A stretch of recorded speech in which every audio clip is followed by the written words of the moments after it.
Hey guys, NV here, and in this video, we're going to modify our biohazard symbol yet again. I already have it loaded in Photoshop right here, okay? And I'm going to create a version 2. But before I do anything else, I want to reorganize and save these as individual project files. I should have done that when I did this the first time when I recorded the video, but I didn't. So now I'm going to do that. And what I'm going to do is copy that name. I'm going to duplicate the document. So I'm going to go image and duplicate. And right here, we'll put in parentheses, original. And I'm going to do the same with this one.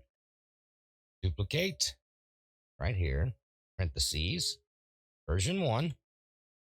And one more time, copy that name, duplicate the document, and parentheses.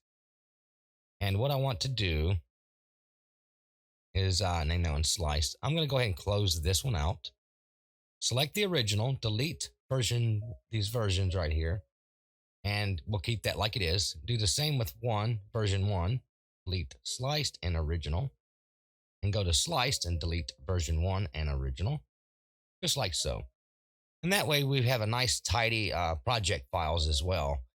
And what I'm going to do now is save these. Okay. And I'm going to save them as images as well. I'm going to do the same for the other two.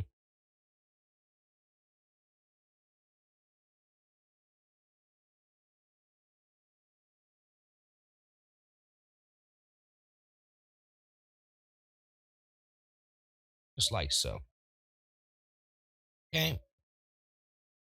Now I'm going to go ahead and close out sliced one and the original one as well. And we're going to focus on this. I'm going to go ahead and rename version 1 to version 2. And we're going to go into our welded folder here. And I want to delete this one here. And I want to keep this one. I want to duplicate it, of course. And what I want to do is basically cut out the center of this one here.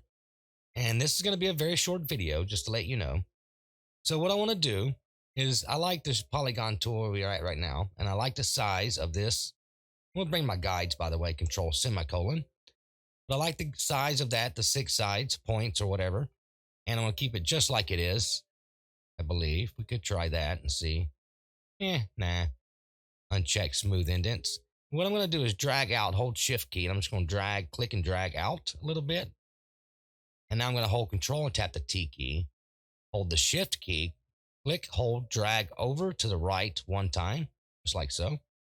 And confirm that, because I want these points here on the outside of the base of this shape.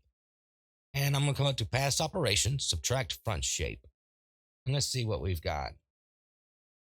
That looks really nice. I like that. And I'm going to go ahead and save this. This is going to be version 2. And I did warn you this was going to be a quick video. So what we can do is duplicate this one more time, go up to past operations, merge shape components, and we can save that as a custom shape. Okay. I'm going to go ahead and save this just like so. Oops. I'm going to show the images here as well. It bugs me when I can't see them sometimes. But that's it. I'm going to go ahead and wrap things up here. And until next time, I will see you in another video.